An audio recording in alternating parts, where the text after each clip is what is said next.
La nouvelle constitution voulue par le général de Gaulle a été présentée à la place de la République. Le général de Gaulle insiste sur son arrivée au pouvoir dans l'égalité car c'est le peuple qui a choisi. Avec la nouvelle constitution, de Gaulle veut renforcer le pouvoir exécutif. Le général de Gaulle propose l'élection du président dès que la République par le suffrage universel en 1962. La guerre d'Algérie prit fin suite à une conférence qui s'est déroulée en mars 1962. Lors d'un discours, De Gaulle décide de recourir à l'autodétermination.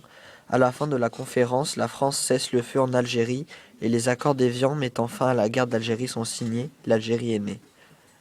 La politique étrangère de Charles de Gaulle se résume à ce que la France reste indépendante. De Gaulle souhaite quitter le commandement de l'OTAN car la France n'est plus menacée par les pays de l'Est, mais aussi car elle dispose de l'arme atomique. Voilà. Les choix politiques de Charles de Gaulle dans les relations européennes sont la réconciliation avec l'Allemagne. L'entrée du Royaume-Uni lui pose un problème car l'Angleterre est peu agricole. Il ne sait pas si l'Angleterre pourra se placer dans un marché commun.